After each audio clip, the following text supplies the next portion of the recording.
You're listening to a Pleasure Podcast, a podcast network revolutionizing the conversation around sex and relationships. For more, visit pleasurepodcasts.com.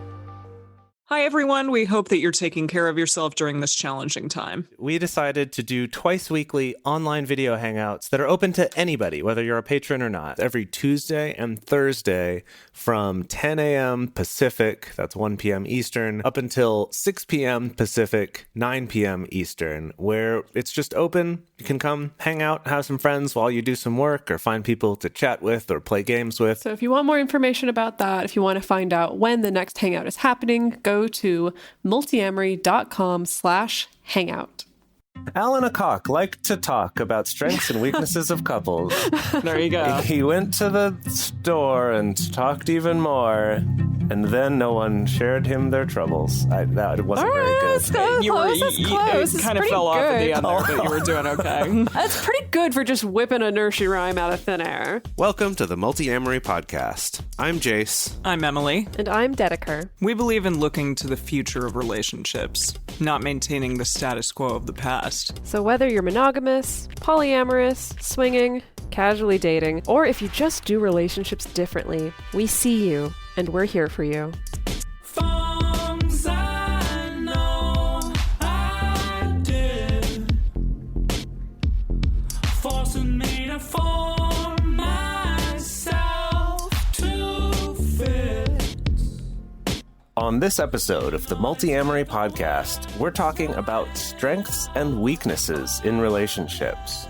We all bring something special to the table in every relationship, yet we also tend to have recurring traits that make our relationships more challenging. Today, we're going to talk about some of our own personal strengths and weaknesses, as well as discussing ways to discover each within yourself and your partners, and why it's so important to identify strengths and weaknesses in your relationships. Yeah, so this sort of came to mind when I looked up Kevin Patterson's interview series questions, which were fairly polyamory specific. But yeah, I think that they can be applied to sort of any relationship. And so let's talk about those specifically. Kevin Patterson posed these questions, which were, what aspects of polyamory do you excel at? What aspects of polyamory do you struggle with? And then how do you address and or overcome those struggles? So when you look at those, I'm not personally in a polyamorous relationship anymore, but the two of yous are. So when you see those questions, what do you think of? Well, I want to What are your respond to you strengths and with a TED weaknesses? Talk. But Okay. You want to respond to this with a TED Talk? Well, if you were to condense your TED Talk into like a few sentences, what would they be? oh, that's really hard for me to do, Emily. I know it is, but I'm going to challenge you right What's now. the log line for your TED Talk? There you go. You know? The logline of my TED Talk: polyamory, monogamy, relationships. It's all the same. Okay, well, I'm talking about cool. what are you good or not good at? Okay. All right. Yes. Okay. I have thought about this since reading these questions. I have reflected upon this. And if I narrow my focus to be polyamory specific, something that I think that I excel at now, not in the past, but now, After 10 plus, like a decade plus. Yeah. Yes. I think that I'm fairly proactive about putting in emotional labor into having peaceful metamor relationships when that's appropriate. Mm. I think, is that accurate? Yes, no, tear me down, Well, build certainly me with up. me. Sure, yeah. Okay. I was Okay. grunting in approval, and it sounded like you were going to continue your sentence. That's Yeah, the I one was I waiting to got hear for the now. end.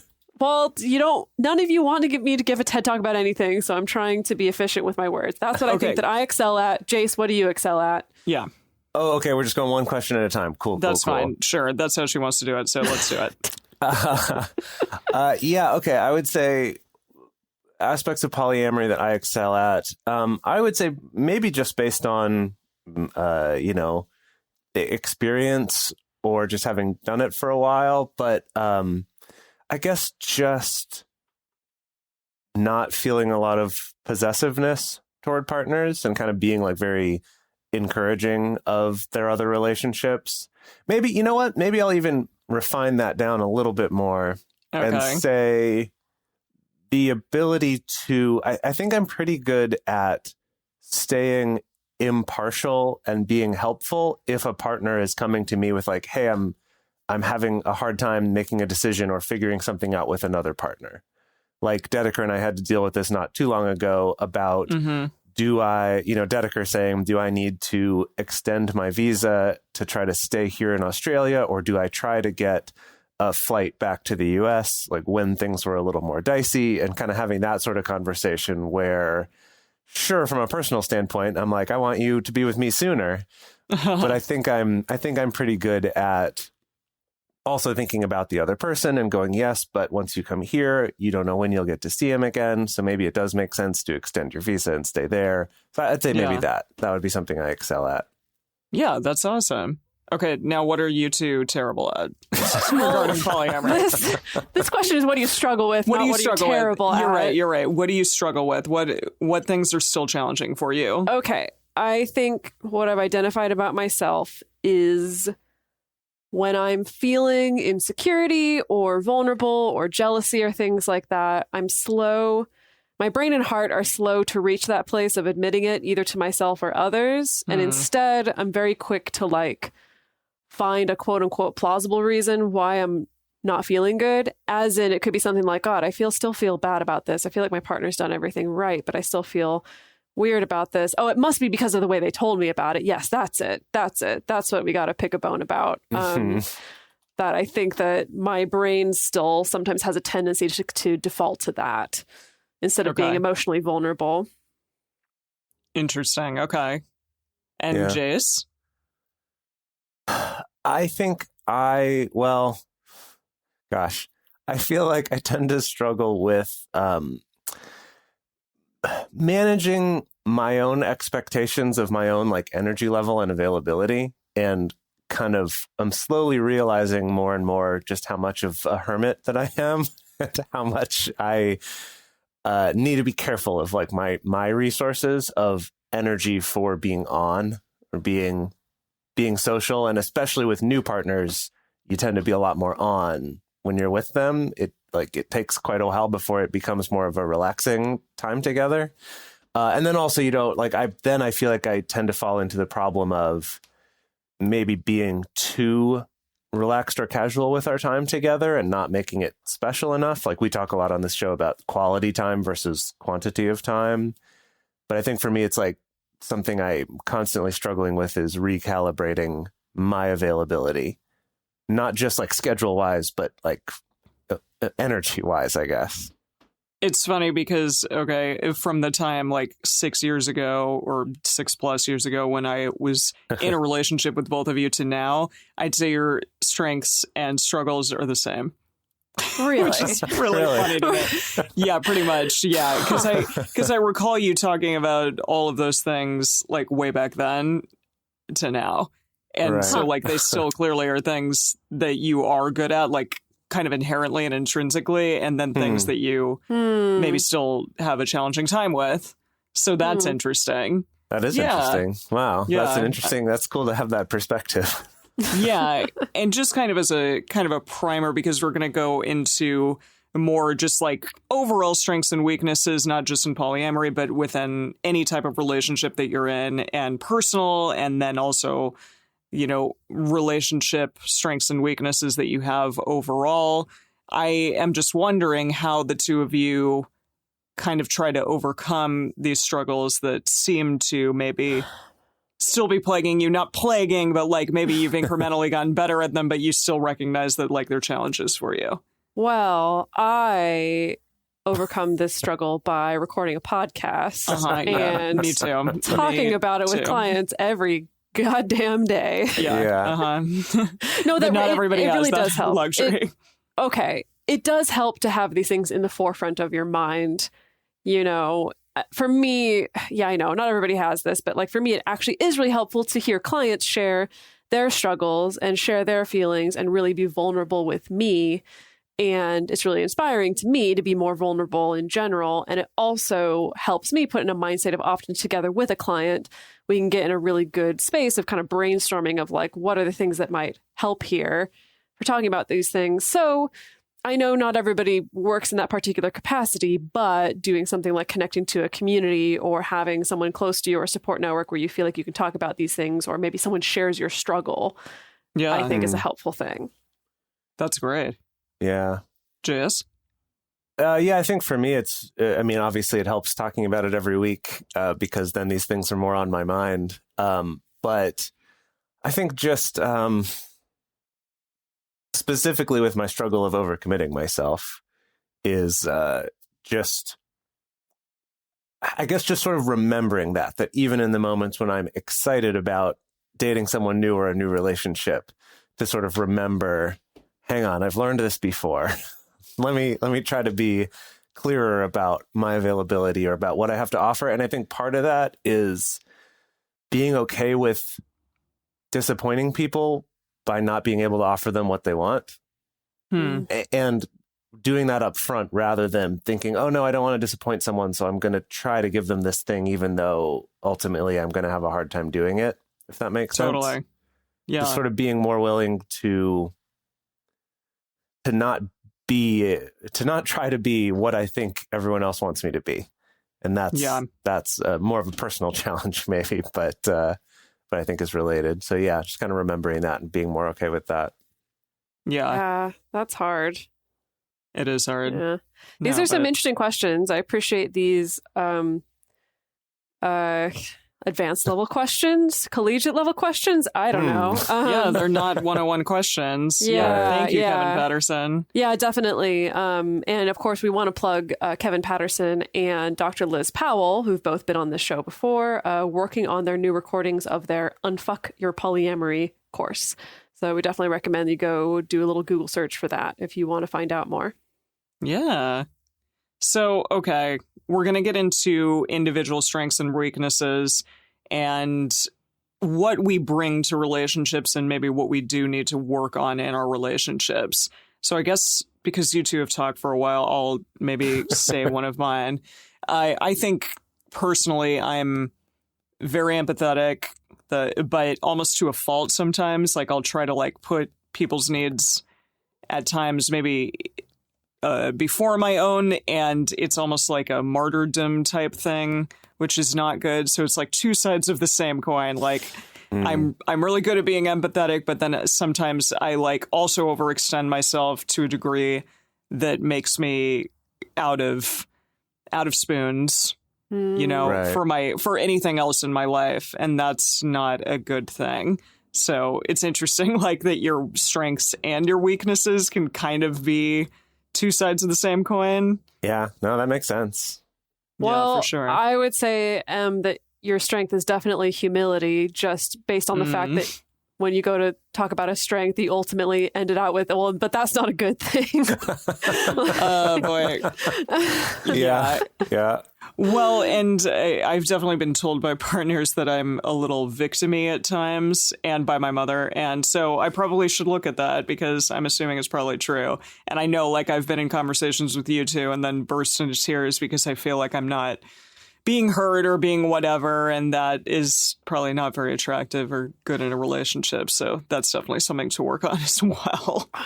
Well, so that actually kind of brings up something that this whole topic has brought up for me is the idea of identifying, you know, points for improvement in yourself, I think is great. I think identifying strengths in yourself is really great and harder to do, I think, for most of us. Yes. Yeah, we'll talk about that in a bit. Yeah, and like identifying strengths in your partner is something we're definitely going to talk about in this episode, and I think that's super important. As far as identifying weaknesses in your partner, though, I do feel like this one's such a tricky thing because that's also a hallmark of a very toxic, destructive relationship is when you're focused on, even if your motivation is positive of like, oh, well, I want to help them get better at this thing, it can still be a really destructive thing. And anyway, so you, Emily, talking about all that brought it up for me of, you know, talking about, you know, conversations we've had where you'll cry or something because you're frustrated or you don't feel like you're being heard. And maybe Dedeker and I didn't even realize you were at that point until we see that. And I guess for me, I've never looked at that and gone, gosh, this is a weakness of Emily's. You really got to fix that. Yeah, I've never thought that either. If anything, I've thought that like you're so patient and you're so willing to hold space for like the people around you, you know, that like I really do think it's a strength. But yeah, like if there's ever a time where like Jason and I have been just like squabbling at each other or anything like that, and you're I feeling sit like there for like 10 minutes, I know, and you're feeling like left out and sad and not heard, that yeah, if it's ever reached that point, I've never felt like, oh my gosh, she needs to toughen up and deal with it and butt in. You know, if anything, I feel bad that we've been some talkative Thomases. Right. I guess I've interpreted it more as a weakness on my part of like not being sensitive enough or observant enough to what was going on with you at the time. Interesting. So yeah, perspective's also interesting with all this too. Yes, it definitely is. And I think most of these exercises and things that we're going to talk about don't necessarily... some of them that I found do discuss like trying to identify your partner's weaknesses, but many of them just say to personally identify your weaknesses and then relay that to your partner rather than having them do it to you. And I think, and then maybe just discussing it and maybe like talking about like, hey, do you see this in me? You know, do you see the strength in me? What do you think my strengths are? And that it's more of like a collaborative thing rather than just one person saying like, you suck at X, Y, and Z. Right. Yeah. I think that's the important thing to take away here is, as we like to say, don't weaponize this conversation. No. Yeah. All right. Well, let's get into this. So I looked up a couple stits and stats type things and studies. And let's talk about one right now. So Alan Acock, A-C-O-C-K, Acock. Alan Acock. Acock. Alan Acock. A single cock. Professor at Oregon State University completed a study of 326 married couples measuring 10 strengths and weaknesses. So the study has a scoring system. The couples were rated on how poorly or how well they were able to do each of these things. And the study concluded that the couples had to work on all 10 things simultaneously as opposed to just one trait at a time. And that those who did that were the most successful couples in their relationship. Okay, so he decided happiest. like these specific traits. Yes. Yeah.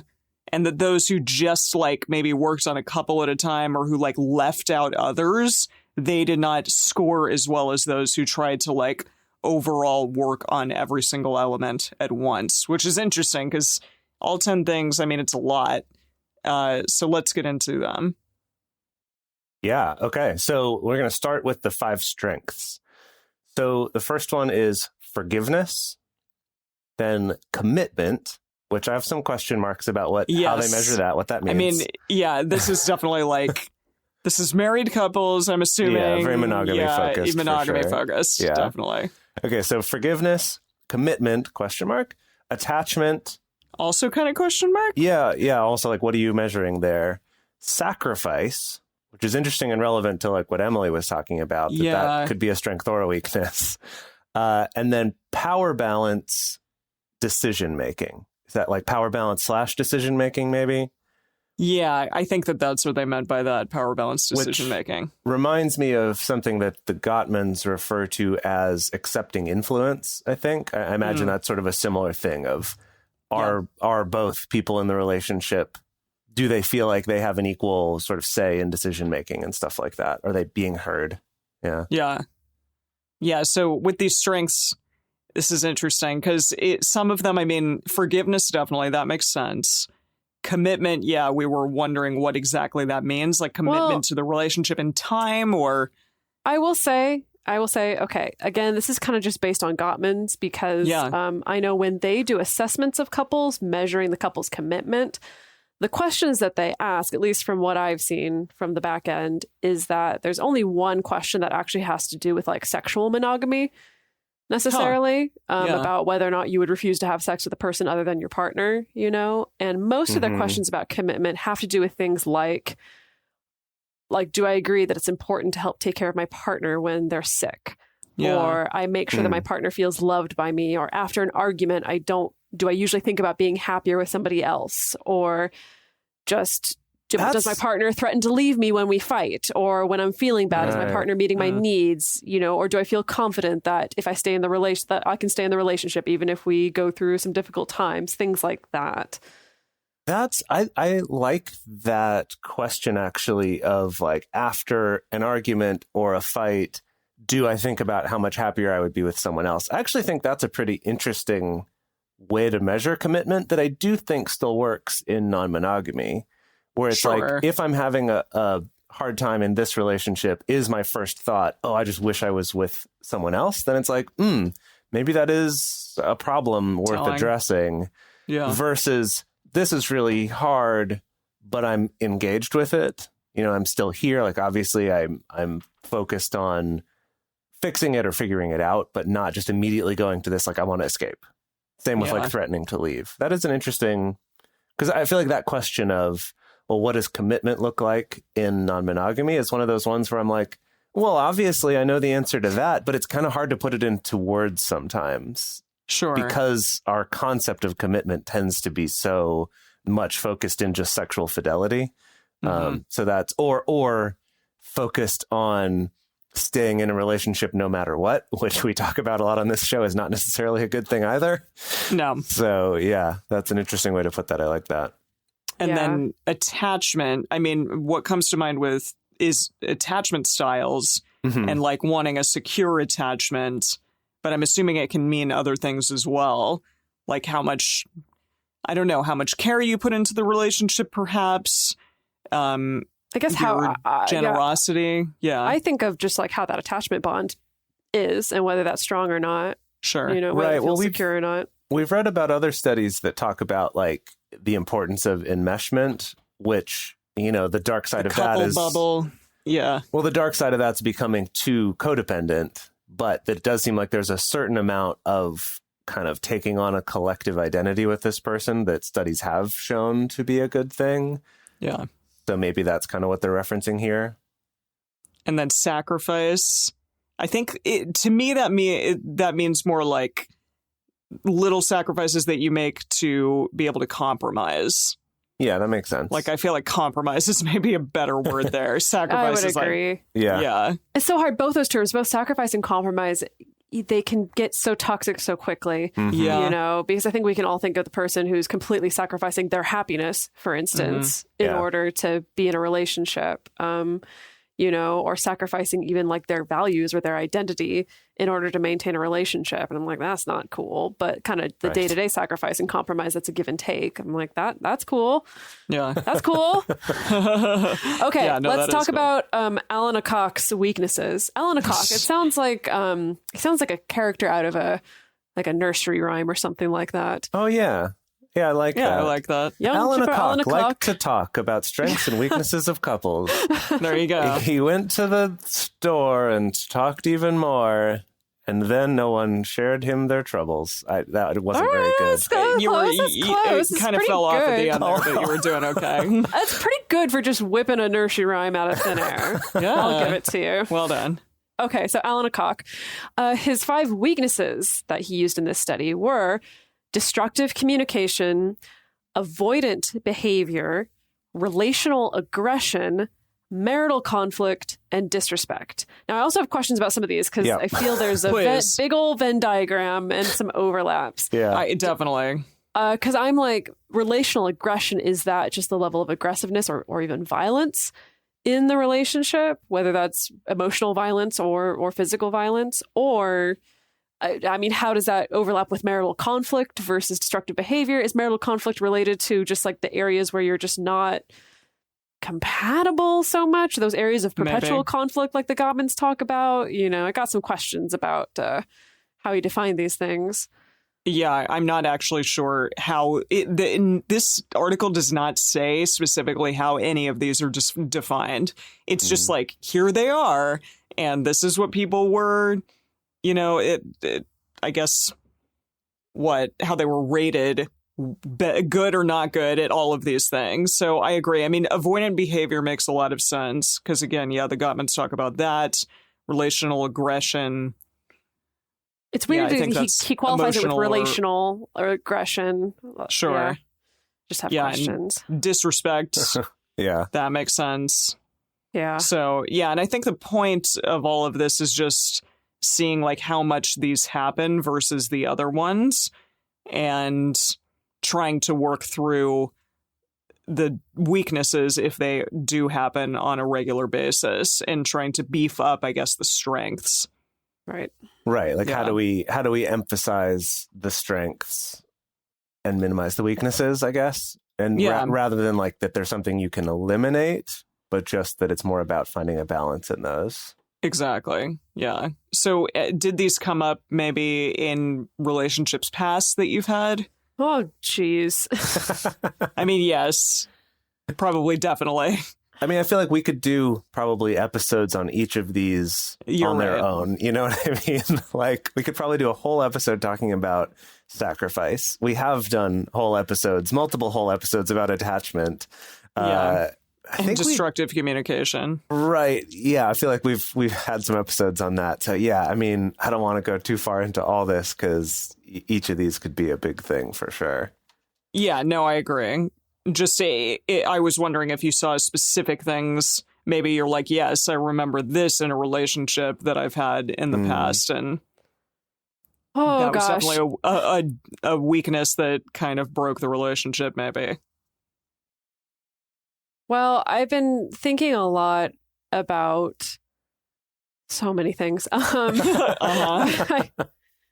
This power balance and decision making, I know it's under the strengths category, but I can see this also potentially being a weakness if it's like imbalanced, if there's a big power imbalance in a relationship, or if there's a lot of decision making that tends to fall on just one person, Yeah. whether that person really wants that position or not. That's a great point you bring up there of power balance and decision making. While for me, what comes to mind first is feeling like one partner is not taking the other one's input into account and just making decisions for the both of them, or kind of like bullishly charging ahead with their own thing. And when their partner tries to offer other ideas or disagrees, just tell them like, oh, no, because of this, and just sort of like constantly putting down that idea. But then on the other side, Dedeker, you pointed out, this could also be one person kind of feeling like they're forced to make all these decisions that they want the other person's help with. And the other person just like, oh, whatever, you got to pick it. Whether that's about your house or your finances, or, you know, I could see that also being a very stressful thing. Or even the decision making, like we talked about in the I'm Not Your Mother episode, of like what to eat for dinner each day. It's like, Yeah. I have to make this decision every single day of like what to get, what to make, when we're going to eat it, all of this, that on both sides, having that decision-making power put on you can be a good thing or a bad thing, or I guess always a bad thing if it's imbalanced. Totally. Yeah. Well, okay. We're going to talk about some of the ways that we can evaluate strengths and weaknesses in ourselves and in our relationships past kind of these specific ones that this study talked about, and kind of go maybe more granular, more specific on what our personal ones are and what maybe y'all's personal ones are out there. But before we do that, we would like to talk about some ways that you can help support our show and keep these episodes free and this information free to all of you out there. I've definitely heard from a lot of people out there that they've let their beards, their facial hair, their regular hair just sort of go, sort of get a little unruly, a little wild, and people are starting to emerge, and perhaps you need a little bit of help in the hair department. So that's where Manscaped comes into play. Yeah, whether it's grooming your facial hair or your body hair, their Perfect Package 3.0 kit comes with most of the stuff you'll need, particularly their flagship Lawnmower 3.0, which is a waterproof cordless body trimmer. It also has a little LED light on it, which is actually surprisingly handy and awesome, as well as liquid formulations for smelling good and anti-chafing and all that good stuff. I personally really like the Lawnmower 2.0 that I've had for several years, and I'm really excited to get the 3.0. because from all the reviews and things that I've seen, it looks awesome. If you subscribe to the Perfect Package, you can get a new blade refill for the lawnmower delivered to your door every 3 months. And also, for a limited time, people who subscribe get 2 free gifts. They're going to get the Shed travel bag, which we can attest is a very nice travel bag, and the patented high-performance reduced shaving boxer briefs. And you know, Multiamory loves 2 free gifts. Yeah. All the free gifts. Yeah. Our listenership loves that. And so in addition to those free gifts, if you subscribe to the Perfect Package, you'll also get 20% off if you use our code and free shipping at manscaped.com. So that's 20% off and free shipping at manscaped.com if you use code MULTI, M-U-L-T-I, at checkout. So go grab your shears, get your facial hair all ready to go, every type of hair that you have, and emerge out into the sun, my dear. I love it. I love it. So our beloved AdamandEve.com is this week's sponsor. And we really love them just simply because they have been with us since the beginning of Multiamory. And that's awesome. We love, like, brand relationships. No, I'm kidding. But we just love them. They're awesome. And if you are in a relationship, you might be having sex. And so you might need some sexy things. And because of that, why don't you go to Adam and Eve and grab some sexy things? I like how you're walking people through the whole like logical process of... Exactly. No, just in case, you know what? I'm going to spell it all out for you. So you might want to get some sexy clothing, some like lingerie, get a little sexy candle, sexy toy, and maybe some sexy porn. You can get all of these things, even condoms, at adamandeve.com. So if you were looking for something that maybe is a little expensive, a little out of your price range, you can use our promo code MULTI, M-U-L-T-I, at checkout. You can actually use it as many times as you want. Get a bunch of really expensive things and knock 50% right off of that. You'll also get a free gift and free shipping when you use our promo code. So definitely go and do that. Go to adamandeve.com. Use Multi, and then it'll also give us a nice little kickback, and we will love you even more than we already do. And Adam and Eve, for that matter. Since the beginning of this show, it's been really important to us to make these resources and this information available to as many people as possible. And doing that through a free podcast has been amazing in helping us reach more people to let them know that they are represented, that there are people who understand you and who are working on relationship advice and tools for you, and not just if you fit into this one particular mold that's in the movies and the TV shows. And over the last 5 years, we've been able to grow that reach to so many more people. It's been really amazing, and that's been almost entirely possible just because of people supporting us at patreon.com/multiamory. Something that's been really beautiful to see is that also in our Patreon community, you know, some of our listeners are able to, for the first time ever, access a supportive community and a support network. You know, we have a lot of listeners who are in remote areas who don't necessarily have access to a supportive community, and our Patreon community has been able to give that to a lot of people, which is really wonderful to see. And so we really appreciate the people who are in our community who choose to support the show, and we want to give back to the people who are going out of their way to help us keep making this show. So some of the cool things that we offer as a thank you include private Facebook and Discord communities just for our Patreon listeners, having early releases on episodes, getting bonus episodes, and also private video discussion groups. We love getting to give back to our community in that way. So if you do want to join this amazing community of people who help make this show possible, go to patreon.com/multiamory today and become a patron of ours. We'd really appreciate it. All right, welcome back. Let's get into some of the ways that we can evaluate strengths and weaknesses in ourselves and our relationships outside of just sitting down with two of your friends and having an awkward recorded conversation trying to piece it together. So some things to bear in mind is that it is often very, very difficult for us to recognize our own strengths in any aspects of our lives. Some reasons for that include the fact that we just don't see ourselves like other people see us. Like the fact that, Emily, it's so interesting that you're like, oh yeah, y'all been doing the same stuff since 6 years ago. And right. And it's when I think about that, it's not like I'm like, no, you're wrong. That's totally wrong. But I'm just like, I would not have seen that through line in the same way. You know, friends and family might see our accomplishments while we see just the full spectrum of our emotions and behaviors and thoughts day in and day out that occurred while we either made an accomplishment or a failure at something in a relationship. Yeah. Yeah, totally. Another one is that some of our strengths might be things we don't even think of as strengths because they just come natural and easy to us. We might just be good at this thing and it's just, oh, well, that's just normal. That's just normal everyday thing that doesn't take any effort. So that can't be a strength. You mean like you being good at like everything But technological? like literally everything under the sun. No, just everything just like under everything the sun. in general. Oh you my mean? gosh. Yeah. Okay. Oh. No, See, okay, no, what exactly. it is Jace is good at learning. That's what it Yes, is. Like your I strength know. is learning, and that's why you are good at everything. It's true. I do love learning things. That's true. Yeah. So Yeah, you really like sit down and take the time to learn, which is very, very impressive. Yeah, and a lot of us just think very like narrowly about our strengths instead of maybe looking at them more broadly.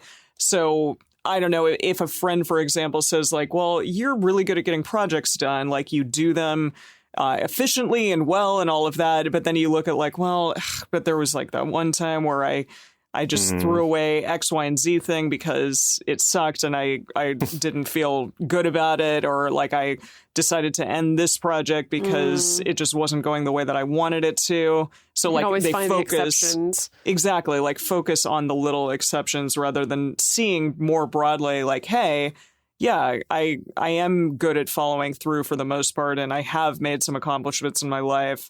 And so, you know, I'm not necessarily a procrastinator. I can do these things well. And it's good to like look at our behaviors, like such as following through on something rather than just like, well, I'm a nice person. And so that's a strength. Like look at the things that you do rather than just your individual traits. I could also see someone outside of you saying, you know, you're so good at completing projects, like to use your example. Sure. And in your head, you're like, that's not a strength of mine because it's a struggle all the time. Yes. But it's like, but if you look at your actual behaviors, it's like, oh, well, you do stick through it, though. So then it's a strength. Whereas for you, it Exactly. might feel like a weakness because it's hard. Does that make sense? Yeah. That's how I feel about Japanese. See, but like to me, I'm like, you're freaking amazing at it. But yes, I I'm sure know, it's and been I'm a like, challenge for. If you spoke Japanese, you know I sound like a middle schooler. Hey, it's better than like the 3 sentences I know how to say. Another thing is that sometimes our weaknesses truly can be our strengths in certain moments. And I want to take this outside of the realm of how we were all trained to do job interviews where you explain a weakness and you immediately flop it into, oh, but that's actually was maybe a good thing in this instance, or it's good because it's improving in this area. I care because too much. I work too just- hard. And, yeah. I'm I get too too awesome. focused. I try to include too many people. I'm just really too good. For instance, maybe you're really stubborn, like someone I know, and by that person I mean me. If you are stubborn, that could be a weakness, but it could also be a strength in the sense of persistence and really following through with something and being dedicated to something. So she keeps studying. Dedicator. Dedicated Dedeker. She keeps studying Japanese out of stubbornness and not actually Basically. dedication.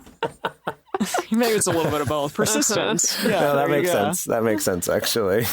Yeah. And then the last one here is that it's when evaluating our own strengths, it's hard not to compare ourselves to others and say, well, this can't really be a strength because I can think of these people who are even better at this thing than I am. So that must not be a strength. That's the one for me. God. Both of you, boy, just really. Oh, man. Yeah, when I look at all of these, I feel like that's definitely the one, like comparison to others, for sure.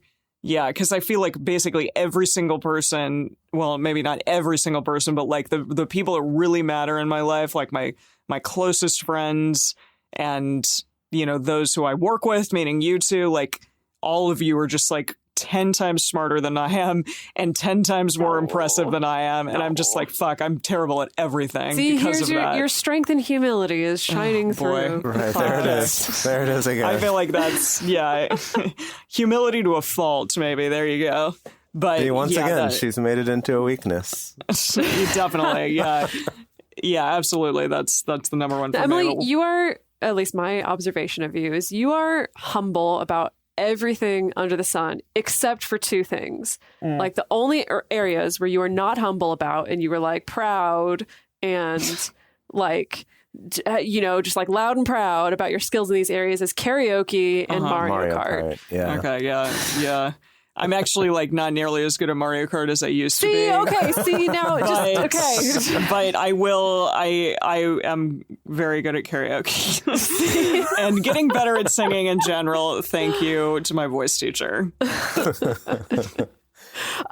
Yeah, it's hard. It's hard to evaluate these things. It's a weird combination, I think, also, especially being raised in American culture where it is a combination of being put in a culture that puts such an emphasis on winning and being the best at something and being the top of your game at something, but also a weird emphasis on, well, at least with women, we don't like women who brag or who are really proud of themselves necessarily. With men, it seems to be a little bit of a mixed bag. I don't know. I think our Christian puritanical roots bring in kind of this shame around elevating yourself to a certain extent, you know, and I do think that our Christian puritanical roots, which affect all of us, makes us more inclined or kind of encourages us to look more towards our bad parts or our weaknesses rather than our strengths. Right. And while at the same time, our sort of business corporate advertising culture then emphasizes this need to like, you need to make yourself look amazing at all times. Yeah, it has to be complete hyperbole. Right. And those two can often be at odds with each other, leading to more like internal conflict then about I've got to put on this face and pretend to be this thing and really play up my strengths and exaggerate my resume. And at the same time, I'm super aware of how much of a phony I am. And right, it's a real bad cycle. So let's discuss why it's important for you and your partner to be aware of each other's strengths, and then also why it's important to be aware of each other's weaknesses. So more study time. There was a study published in Psychological Assessments that shows that couples who have a greater appreciation for their partner's strengths reported more satisfying relationships and sex lives. And the study also found that couples were more likely to feel that their partners supported their goals and wanted to help them grow as a person when they were more interested in their partner's strengths and cared about, you know, their partner having strengths and working on those strengths and continuing to make them grow and flourish. There was also some evidence in the study that participants who appreciated their partner's strengths were more committed and invested in the relationship, that they appreciated their own strengths more, experienced greater intimacy, and were more fulfilled in their psychological needs for autonomy and relatedness. I don't quite know what relatedness means in this case, but like relating to each other, relating to others around them. Yeah. I have a psychological need for my partner to not be blood related to me. Is that my need for relatedness? Yes. I need at least 6 degrees of separation here as far definitely. as okay, so the study found not just like one first cousin and some places of the country. The people who appreciated their partner's strengths were more likely to have their need for not being a close relative with their partner. Is that what you're saying, Dedeker? That's how you're interpreting this? Definitely. Okay. Great. Okay. Also, seeing your partner's strengths as an asset rather than looking for the potential weaknesses associated with that strength leads to happier relationships as well. So those who focused on the costs associated with their partner's strengths. So for instance, if Jace only focuses on how stubborn I am and never focuses on how persistent and dedicated I am, there's a chance he's gonna report less satisfaction with my behavior and with the relationship in general. So Jace, don't do that. That's a really good point. This reminds me of, again, to cite the Gottmans, they talk a lot about positive sentiment override and negative sentiment override. Yeah. So kind of this idea that like, you can kind of have this negative sentiment override that predisposes you to see your partner's actions as negative, or maybe even see their strengths as weaknesses necessarily, versus positive sentiment override, where literally your positive sentiment kind of overrides what's going on, as in you're much more likely to give them the benefit of the doubt or maybe see their strengths as well. Yeah. I think that's a really important aspect to have. Yeah. And this one specifically, what Emily was saying at the beginning, that couples who have a greater appreciation for their partner's strengths reported more satisfying relationships and sex lives. I think that just comes down to this relatively simple idea of really emphasizing admiring your partner. And I think in this way, seeing their strengths is a way of doing that, but of kind of focusing on like, what about my partner do I admire? I think is a really powerful thing and something that is not generally very emphasized in longer term relationships. It's like during the court, like think about, TV and movies and all your examples out there. Like when we think about courtship or, the flirting or just starting to date, it's very much focused on admiring each other. Often physically, but also, I really, you're such a hard worker. You're so creative. You're whatever it is, right? You're so wealthy, whatever it is, right? In the movies, we're very focused on admiring. But then when we look at our examples we have of longer term relationships, they tend to be much more focused on bringing each other down, being annoyed with each other's habits or their faults, or just kind of being in the same space, but not being particularly admiring of each other. Yeah, and it's interesting when I've heard people talk about like their long-term spouses who maybe have kids, their things that they are good at and their strengths. A lot of them tend to rely around that. Like, well, he's a really good father and he's really like kind and good to my kids, but that's not necessarily an inherent like strength that you have as an individual. It's more like surrounding other people in your life. That's interesting. Yeah. So we have to change gears and talk about also being aware of each other's weaknesses. And it can be really difficult and scary for us to face our own personal weaknesses, especially if another partner is present. It can be hard to take ownership of these things. It is important to address them because identifying them is the first step for being able to acknowledge them, work on them, get better at them, find counterspells to work around them, as it were. So I found a couple fun exercises out there and I tried to sort of like cobble it together into my own exercise. Okay. That is something that you all out there can do with your partner or individually. But I think that it's kind of fun to like have maybe yourself and then your partner do this individually and then come together and speak about it. So, okay, take a pen and paper and write out all the things that are holding you back in your life or in your relationships. Like for me personally, we've talked about this a lot, but yeah, like I compare myself to the people around me and therefore find myself to like not be good at things or, whatever, just because I'm constantly comparing myself to people around me. So there's one.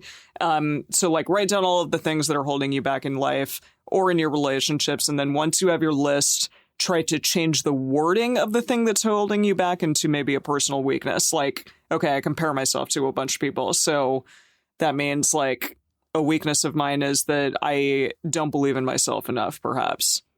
Okay. And then, so once you have like a long list and then you change those into like personal weaknesses, say, pick 5 from your list that you think best represent your personal weaknesses so that you have like not a gigantic list, but just 5 that really are kind of inherent within you that you think, yeah, these are the top 5 things that are like really challenging to me in my life. So if you're doing this with a partner, compare your findings, see if they agree, and then kind of speak about maybe both of, what you have found and the things that you find are holding you back in your life or in your relationships. Now, a warning time, and that is, this is an exercise. Don't weaponize this. This is only an exercise to do when your relationship is in a time and place that it's very solid, that you're very supportive of each other, and that this is going to happen in the spirit of lifting each other up and sharing and being vulnerable in a good way. If your relationship at all is one right now that tends to veer toward fights or arguments or putting each other down or anything like that, this is not the exercise to do. This is just, I just want to be clear. This is like for when you're real solid. Yeah, and I think it also can be used when you are kind of newly in a relationship. Yeah, I could see that. Yeah. Like when you're still pretty solid because of all that NRE. Sure, yeah. And just maybe when you don't necessarily know each other's weaknesses yet. Okay. When they're I can not see like that. glaringly obvious, that it might be interesting to be like, hey, like something that you should know about me is, you know, X, Y, and Z thing. And that this is something that I've struggled with for a long time. And this is something that I need to work on. Yeah. So, yeah, we have this list here of some reasons why it's important to be aware of each other's weaknesses. Or maybe I'd rephrase that to why it's important to be willing to show your weaknesses to your partner. And the first one here is exactly what you were just talking about, Emily. It's that at the beginning of a relationship, especially, it's tempting to only want to show your partner your best self. But these weaknesses or bad habits or whatever will come out. They will see them if they're in your life for a long time. So there can be some advantage in kind of getting ahead of that, I guess, having that be something that you're able to talk about, as opposed to this thing that once it starts happening, no one has words for it or doesn't know how to bring it up. Or they're blindsided by it, like, holy shit, I didn't know that like you were going to act like this in this situation. And if they try to bring it up, they don't know if you're aware of it. So that makes it harder to bring up. Yeah. And discussing each other's weaknesses, it's an opportunity to deepen intimacy, to be vulnerable with each other, to relay the reasons why they're there in the first place, to discover new things about how your partner ticks, maybe stuff about their family of origin, about their story, about how their brain works, about how their heart works, you know, that this is actually really, really good, meaty stuff to dive into either at the beginning of the relationship or in a relationship that's already been going for quite a while. That like, these are good open-ended conversations to help deepen your understanding of just what's below the surface for your partner. Yeah, I keep going back to that thing that you talked to us about that your sister did with her husband, right? Like in a psychology course or something. Oh, about the, laying out the the timeline. Laying about the timeline and just kind of on the timeline putting like basically all the like painful things that have happened in your life, because that's the inventory of the stuff that's going to come out when you fight. Yeah. And I mean, this kind of came up recently for me that my partner and I were sort of fighting about like housework and the dishes. And he relayed to me later on that like, hey, my father used to come home and like talk about this and get really upset about things like housework and the dishes and stuff. And that was the first thing that he would do often when he came into the room after coming home from work. And so it was very triggering to hear you talk about it in an angry tone or being upset about it in some way. And so for me personally, I know like, hey, if we're going to be discussing that various thing, then I need to be understanding in the way in which I speak about it, because it's potentially triggering to my partner if I don't do it in the correct way. Right. And that leads to the next thing, which is that, you know, knowing each other's weaknesses gives you each the opportunity to extend some grace, some forgiveness, some benefit of the doubt to your partner when they come up. It doesn't mean that like everything gets excused. You know, it doesn't mean like, oh, okay, well, they had this family trauma because this thing happened to them in a past relationship. That means I get to never say anything, or that I have to just like grin and bear it. But it does open up that little window of being able to have that compassion. Absolutely. And yeah, just knowing each other's weaknesses can enable you to work towards getting better and maybe overcoming your weaknesses. And this is a challenging thing because I don't think we talked about this before, like you don't want to be your partner's parent. You don't want to just like bring up every single time, like, hey, I see this thing that you're doing again and again and again, because that can lead to criticism and lead to just a whole host of problems as well. But if one can do it in a compassionate way, and I think being able to know stories of origin and, you know, where your partner's coming from with all of those things, it can lead to more compassion when discussing things like this. So ultimately, with that, it can hopefully bring the two of you closer together and have more intimacy overall. And that's kind of what we want on this podcast in general. More communication, more intimacy, and more love. And something that in going through this, something that's really brought up for me that I think ties this also back to kind of where we started this whole episode is this idea that weaknesses are often also strengths in a different context. And that in terms of how to compassionately work together with each other on these weaknesses, one way is instead, like, say, for example, that something's come up where I'm frustrated with Dedeker being stubborn about something, say, that if I'm able to remind myself, this is also her persistence and her ability to get stuff done and continue something even when it's hard, even when she's facing adversity, that for one, I just see like, okay, this is also a positive trait. I'm frustrated with maybe this aspect of it, but I don't want to crush this whole thing. It's not like I don't want her to be this way because it's such a great strength of hers too. Same with like Emily will sometimes not speak up when she wants something or when something matters to her and I won't know it. And I can sometimes get frustrated with like, just tell me what you want. You know, we've had that in some of our company meetings where Dedeker and I are like, just tell us then, please. Yeah. But at the same time, I don't want to like crush that out of Emily entirely because that's also such a great strength of hers, is being so compassionate and so, you know, caring about other people's feelings and other animals and creatures' feelings and all that too. So I think that's one thing that can really help, is realizing that all of these traits are probably very much tied to their strengths as well. And that doesn't mean you want to remove this thing, but more finding ways in those moments to either help them identify or help you identify, how can we move this into a more positive direction, move this toward being a strength rather than right now being a weakness. Yeah. Well, I think that was a good overview, Jace. That was a good overview of like the whole thing. That was very lovely. nice closing monologue. Indeed. Yeah. So for our bonus episode for our Patreon subscribers, we are going to be taking a little relationship strengths and weaknesses quiz. And it came from a research study of 1,550 couples in the United States. So we're all going to take this quiz, talk about our results, what they mean to us.